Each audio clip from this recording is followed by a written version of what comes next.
Very uh, for coming today.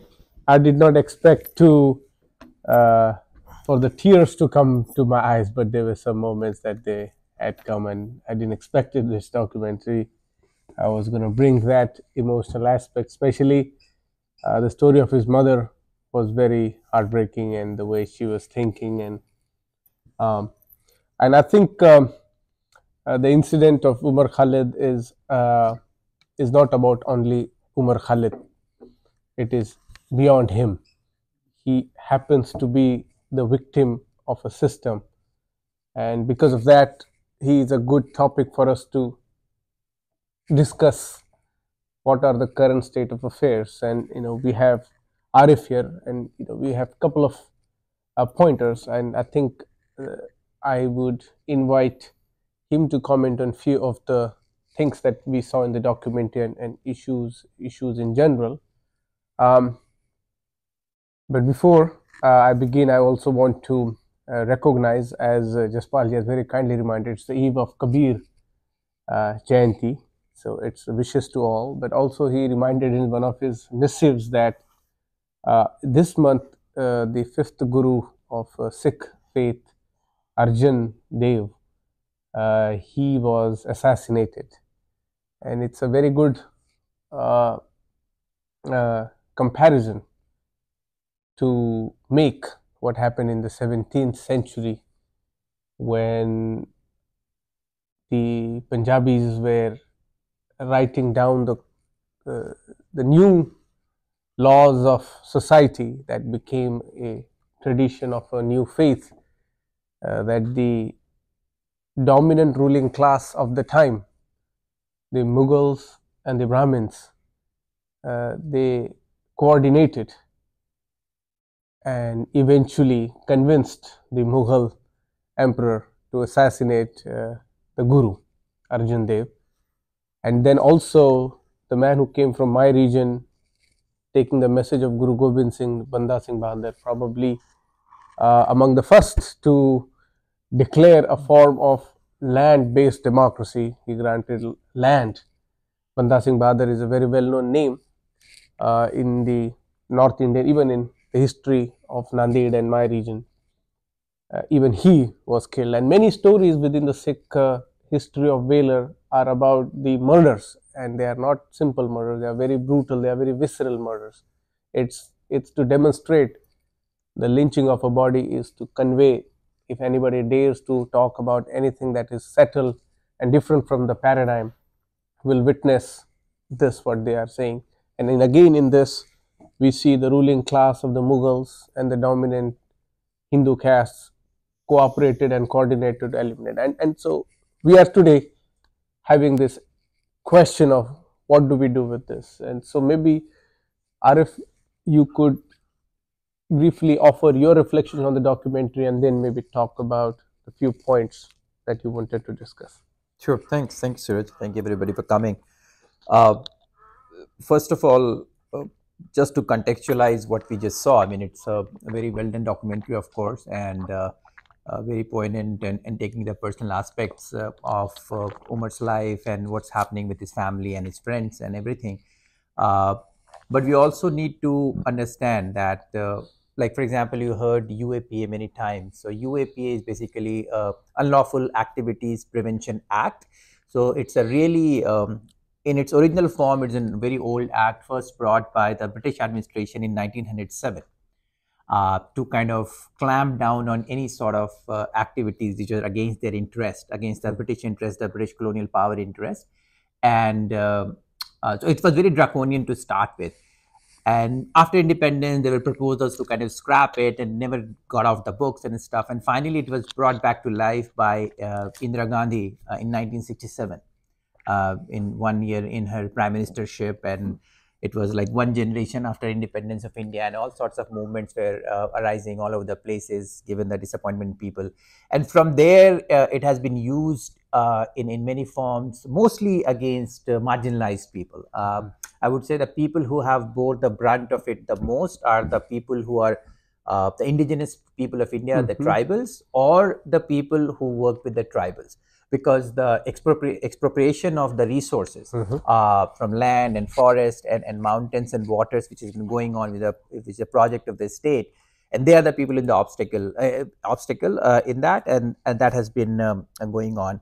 The another iteration of UAPA kind of starts in the 90s, when all these anti-terror law, I mean, from this country, in India, everywhere, terrorism becomes the new buzzword. And so India comes up with various laws. There was a law called TADA, Terrorism Activities Disruption and Terrorism and Disruption Activities Prevention Act.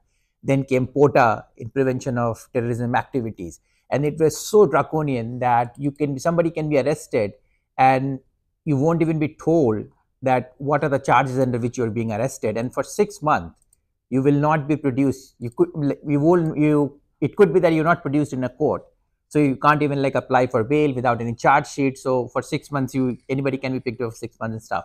So there were a lot of protests and stuff like that, so that was done away with, and all of those draconian provisions and stuff were clumped together and actually brought under UAPA, which sounds very innocuous, like Unlawful Activities Prevention Act, and they kept doing amendments. Like there was amendments in like 2004 actually, and then 2007, 8, 9, and finally the current form was the last amendment in 2019. So that and all these, it's very, very draconian law, as I said earlier, that anybody can be arrested. One of the the union government can designate any individual as a terrorist without following any formal judicial process. So, and then it could be 6 months, it could be a year, it could be 3 years, 4 years, as we are seeing in case of Umar Khalid. Then you get any sort of redressal. So, and also little bit like disabuse, because of the time frame this documentary covers, it looks like it's mostly about this BJP government or the Modi regime and stuff. I'm no fan of Modi regime, but just try to put things in perspective, that some of the most stringent measures taken under this law was under the Congress government or the Congress coalition government, which came before that. And one of the most heinous things they did, like just before they went out of power in 2014, they arrested a professor of Delhi University, G.N. Sai Baba. This guy is a professor, assistant professor in Delhi University. He's 90% handicapped. He can't even walk.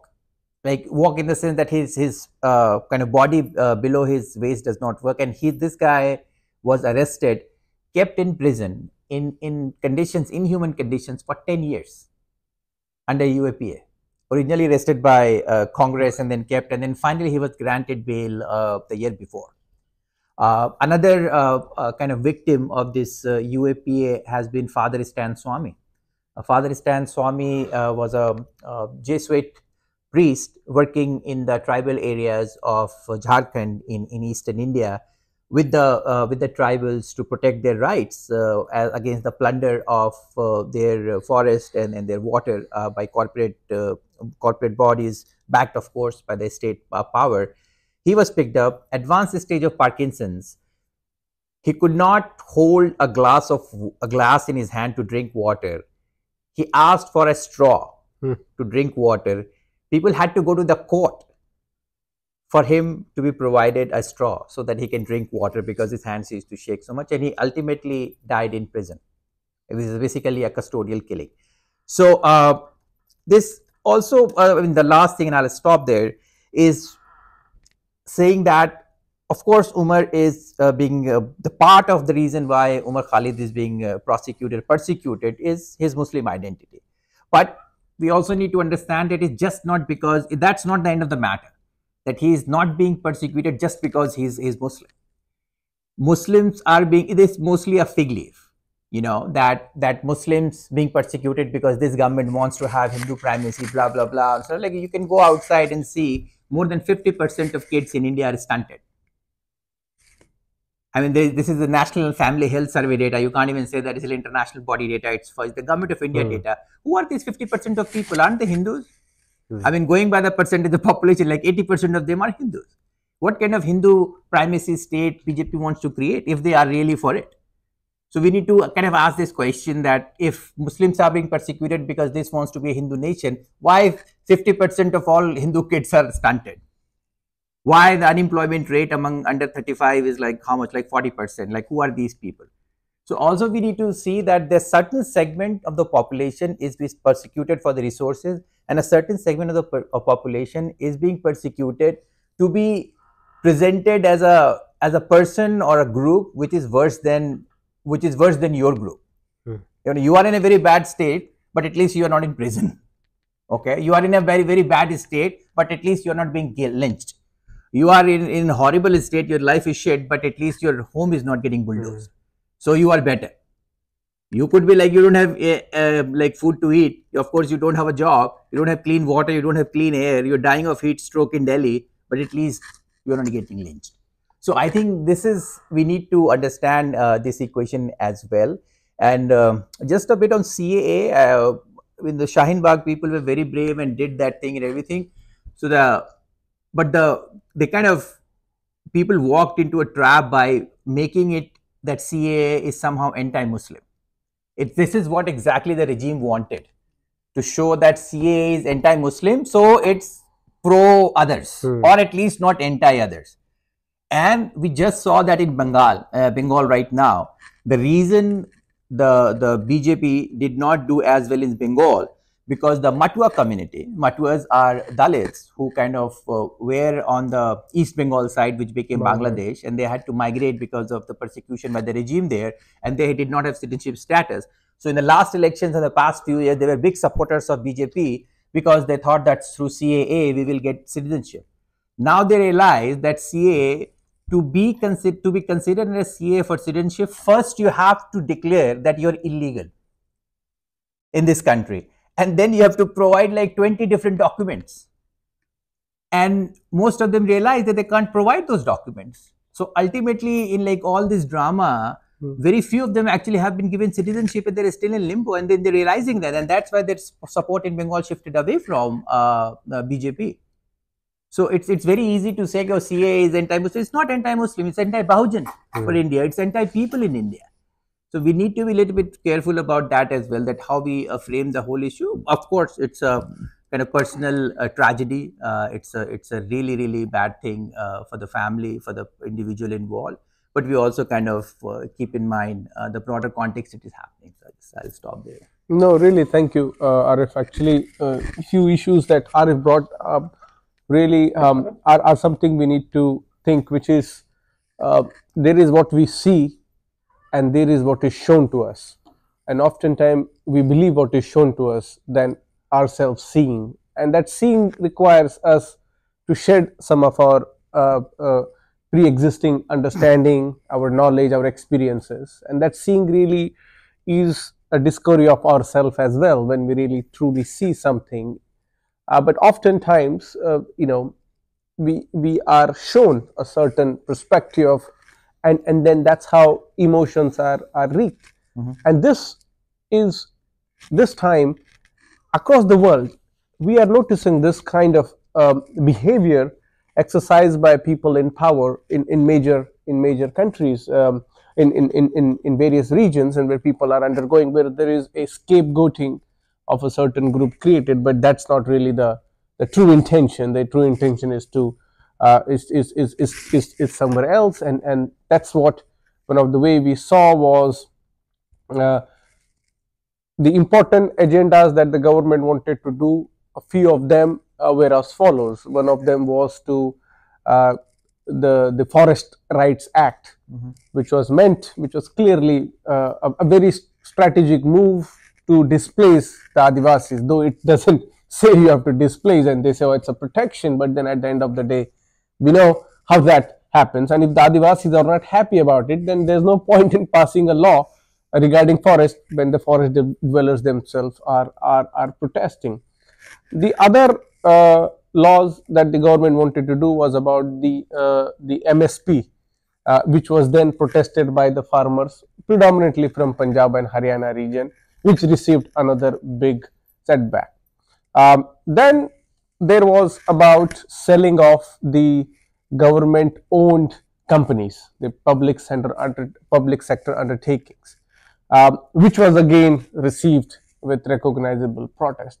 Now, some of these agendas were carried out so effectively when we were protesting against some kind of laws or some kind of movement, and they created the smoke screen in a way which the urgency of saving this baby that is just thrown into this water was so urgent that some of this, but somehow the civil society reacted and some of that laws received a strong objection. And then the nexus of the ruling class with the capitalists of India is very apparent, and there is no lie about it. Like, we see the focus on few business houses is big with Adani, and these are mostly Gujarati enterprises. And to the nationalist sentiment of India, how does this fit in? Even if you have to brainwash somebody, how do you brainwash when you are having almost majority of people who are from your region, and yet you talk about the national sentiments? And I think it is in this light we should be careful about focusing excessively on BJP. We should pay attention to what has history been.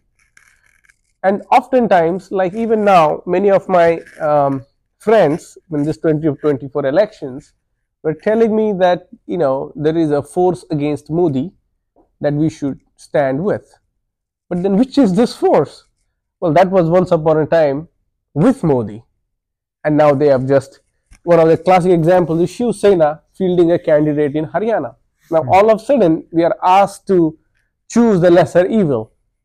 But then we should know that the DNA of these organizations historically has never been to your side. It's just, again, the idea of dogma works in a way where a bigger evil is created and all other people are expected to, and this is why our protest has to exist. Now, I remember when these incidents were happening, Rohit Vemula was basically a trigger point for this, and we were protesting here, and one of the talk that was organized here just in second floor, I was one of the panelists there, and many of our Brahmin and Kayastha commentators, scholars, were actually looking at this JNU incident as a revivalist moment of a certain kind, and some of us were pushing back against it. Don't play too much into it. And I say, let's focus on the issue at hand. So then if we address the issue at hand, which is Rohit Vemula, then you are able to convey the message of caste. So they cannot unite under the so-called Hindutva. But they were refusing to cognize this idea. And then they rallied with Kanhaiya Kumar. And there was a lot of protest about it, and we all did. Down the line, what happened with politics is what happened with politics. And I think this people who claim to have a certain viewpoint of the world, who have a progressive outlook, are really a failure to a democratic practice. The so-called liberals, leftists, communists, and centrists, and so forth people that I have witnessed, at least here in this area, have been an utter failure, because the politics of their advancement is very knee-jerk, and for them their idea of revolution is inspired by reading books and not really experiencing what it amounts to. And I think in that light, Arif, maybe one of the things you've been organizing in this area, and this binary of Hindu and Muslim is a very dangerous binary. It's not going to help anybody. It is created binary. This is a false binary. It makes us feel, and why do I say that? I say that because if you live in not urban area, I come from semi-urban area. In semi-urban to the tier 3 cities, just small district headquarters, you will notice the spatial arrangement of these are basically exclusion of Muslim and Dalit communities. Like, that's how the structure is set up. and that's where the majority of people live. Now, if you want to understand why space is important, you have to understand why apartheid or why Israel occupation is happening. This is how the control of masses takes place. Now, when you create this binary of Hindu and Muslim, what we do is the already divided Muslim, because Muslim as a monolithic category is not existing like the way we understand Hindu category. They are very hierarchical castes, and so the Muslims that live in Muslim area in the slums and the Dalits that live in the slums, they are from what we call the lower backward castes, and they have a very different set of history. The practices are different, and you will read this in many Dalit autobiographies where somebody became Usman just because they just decided to convert, and there is a whole story about it. But the fundamental aspect is that the Hinduization is basically creating a demagogue in its own sense, because by being a Hindu, Modi did not contested the past election, not this but the 2019. He contested the election by being an OBC. And what did Rahul Gandhi contest as an election? Brahmin. As a Kaul Brahmin, not just a Brahmin, the Kaul Brahmins who are superior than other Brahmins. So we understand how caste manifests, and unless we bring that angle to bearing, I don't think we will be able to capture the nuance of it. Arif, do you want to comment on perhaps also your experience here, and also saying about the Bihari kind of objective in this? So yeah, that's, I think it's a very, very important point, is binary. So one is, I mean, you think about a person who is not a service class worker, like service class worker who sits in an office or like does some paperwork or stuff like that, like a person who he or she works with their hands, like some sort of farm work or some sort of like animal rearing or some sort of like handicraft, artisanal work and stuff. And you think about their 24 hours life, okay, being of a specific organized religion, okay, not as our indigenous faiths and stuff, which are very connected to, like, if I am a Julaha, a weaver, I have some deity which kind of is focused, it's like for my trade and stuff. But it's like how much of the time you are a Hindu or a Muslim, or how much of that affects any organization, for that matter, being Christian or whatever, how much of that affects that person's life? Almost nothing. Like if you look at, like, I come from Bihar, and we have like parallel castes, like the same people who do different same work, but they are considered different religions. Their names are different, but that's about it. Like, for example, the Yadavs, for example, in Bihar and UP, who basically do cattle rearing and business of milk and stuff, if they are Muslim, they are called Ghosis. So Ghosi and Yadav, if you look at their 24-hour life, if they are very religious, you can say that 1 hour of their life out of 24 would be a little bit different when they either go to a temple or offer namaz or whatever, but that's about it. So we also have to understand that this binary of Hindu, Muslim, or any organized religion operates at a different level. People who are like in service, kind of, they can just get up and leave and can go somewhere else and stuff like that. So we also need to understand that for a common, really like common people, majority of people, this identity has not been instrumental and they have not understood it. I mean, there are examples. The British started the census in British India in 1871. So they already, the fourth census which is happening, 71, 81, 90, so fifth census, 1901, and then 1911. In 1911 in Gujarat, more than 200,000 people registered themselves as Mohammedan Hindus. Okay, because there is people, if you ask them what religion are you, people don't know. This is 1911. So what are you? We are Mohammedans. You follow Muhammad? Well, yes, we are follow Muhammad. But we also are Hindus. So we are Mohammedan Hindus. It's actually, it's registered. We're talking about like 110 years, 115 years ago from now. So building up of this identity, that how you identity and how you make people's primary identity. And of course, it's very important for us, people interested in South Asian history, to see that what happened, how it happened and what happened actually, and then you can see that okay, this was part of a big project. Like one of the largest state-sponsored killing in the history happened during the partition of Punjab and Bengal in South Asia. And how that came out to be, that was like a 60 or 70-year-old project. It was slowly building up and ultimately culminated in that.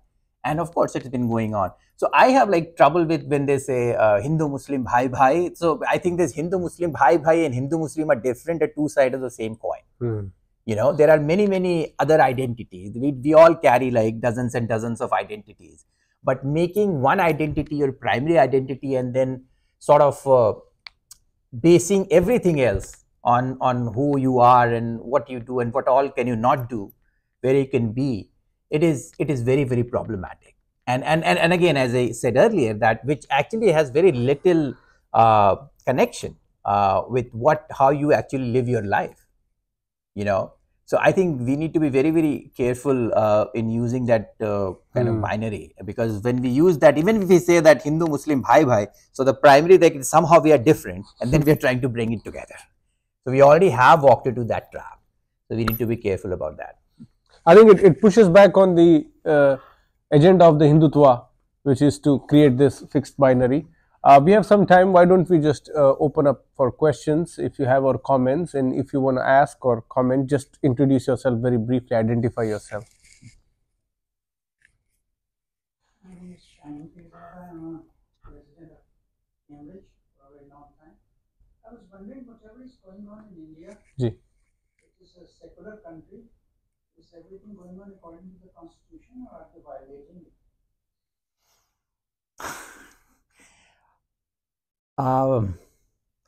It's a difficult question, but I don't see much of a violation. No, we don't see much of a violation, because constitution, and as most constitution, I mean, there are people in this country who are constitutional fundamentalists and say that the constitution is fixed. But constitutions are all supposed to be living documents. And if you look at Indian constitution, like many other constitutions, there are provisions in the constitution itself for amendment of the constitution. So, and it has been amendment like many times, I think 110 times for like some large changes, some small changes. The constitution of India has been changed, which is totally constitutional, because it is supposed to be a living document, and Article 368 actually in the constitution lays out the process through which you can make changes to it. So you can change it, and yeah, I mean, things which were unconstitutional can be made constitutional, in the sense that, for example, this CAA is definitely discriminatory and goes against the secular principle of the constitution. But if you change the constitution and say that, okay, we don't say that anymore, then it becomes constitutional. So, yeah.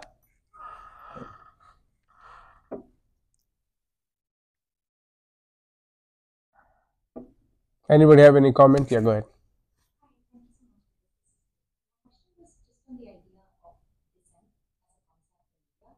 How would you say that has transformed or engaged with the political climate, its act, its perceptions? Introduce, what's your name? My name is Neha. Thank you. Yeah. No. Listen. So, just starting from like going back to Dr. Ambedkar and what he said about Indian democracy, that Indian society at its core is extremely undemocratic. And we are putting this through a constitutional democracy. We are putting a thin veneer of democracy on top, and it's a national mission to kind of make Indian society democratic, because a political democracy cannot survive in an undemocratic society. And also, he said that India is only kind of 1/3. I don't know if you use the same words, but it's only like 1/3 democracy. We are bringing political democracy, but there is no social democracy, and there is no economic democracy. And later, folks also. So, I mean, if we talk about India, I mean, I have lived like 32 years of my life in India. Many of you also. India, like broadly speaking, like South Asia, we say that it's like India is a very new, as we know, India is a very new entity. South Asian history goes far back. How much democratic our families are? How much democracy we have a family? We have a kind of an autocrat in each family who is the father. okay, how much democratic our workplaces are. I mean, every boss is an autocrat, and not just in India, but even in this country. Okay, so that is the kind of the state we live in. So within that, how much dissent we have. Like, unfortunately, in India, in Pakistan, in Bangladesh, where we all come from, something like these so-called honor killings, which are really dishonor killings, are still going on. I mean, why they're still going on? Because the women dissent from the social norms, the family norms, that this is not fair person we are going to marry and stuff like that. So I'm kind of I get very stumped by this whole idea that how will we tolerate dissent, because if I look at the broader society, actually just not politics, the tolerance for dissent is really low, and the focus always on conformity.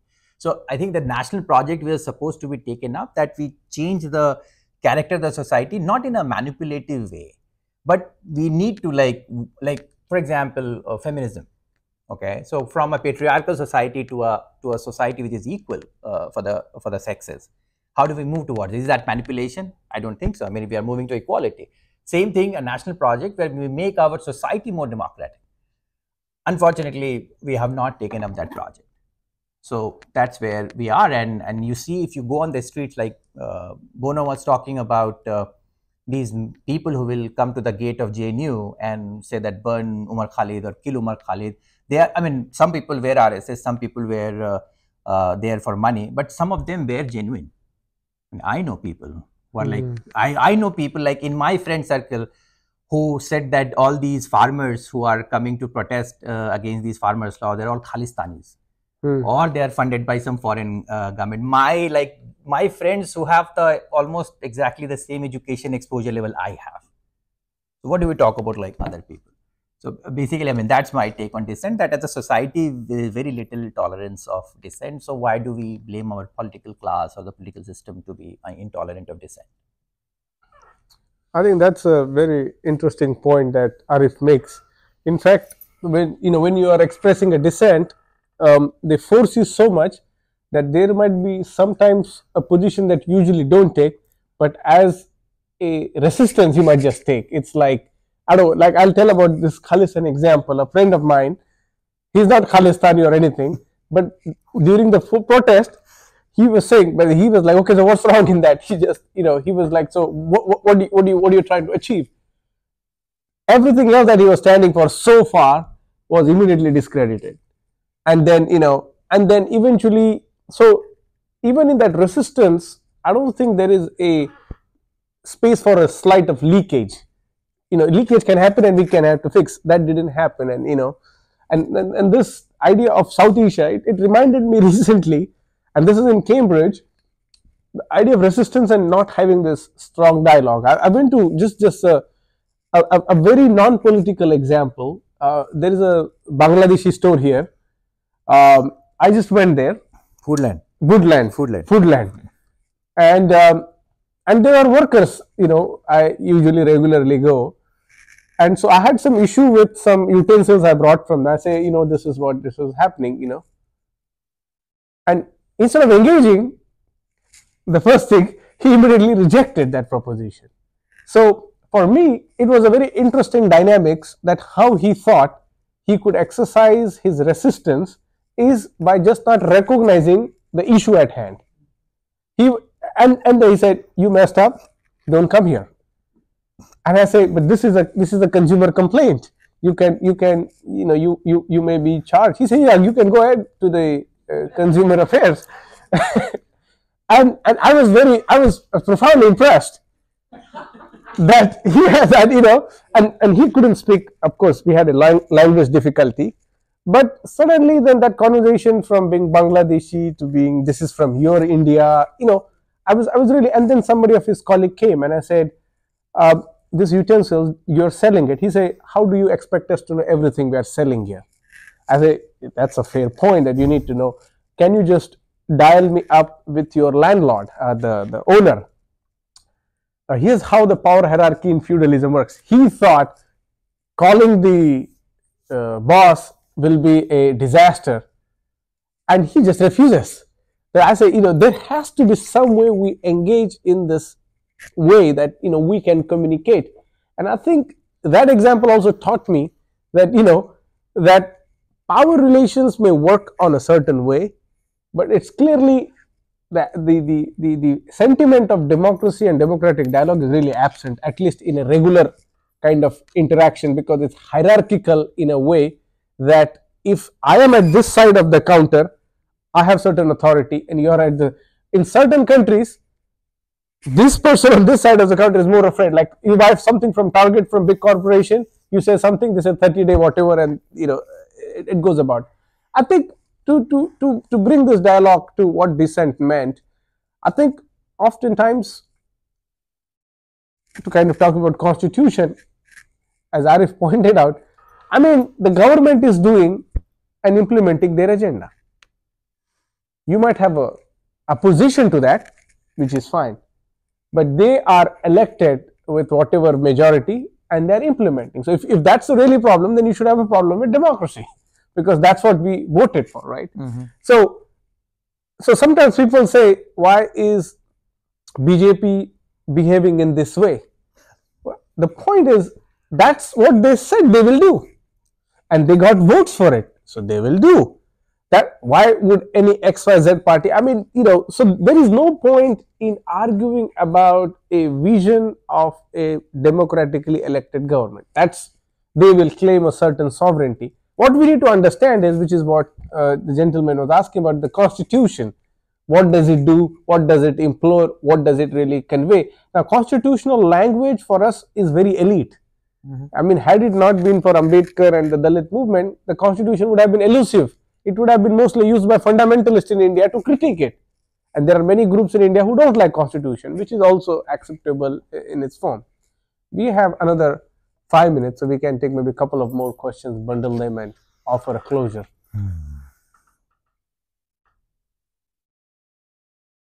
It's going to be a personal comment about talking about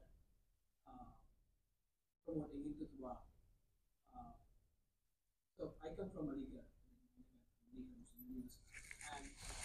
during the time of 16, I was at, I think I was here. It was 2019. The news was circulating that Hindu students were not allowing food during the month of Ramadan, lunch and breakfast. And I was there for 3 years, and I never realized that. And there was some news channel. He took some couple of students, and they were telling their stories in Aligarh itself. And I was very surprised. I called my friends there, staying there, and I said, "Oh, is it the case?" He said, "Of course not." And I was like, it was like a personal experience I had, the way that the government is trying to picturize something which is actually the notion.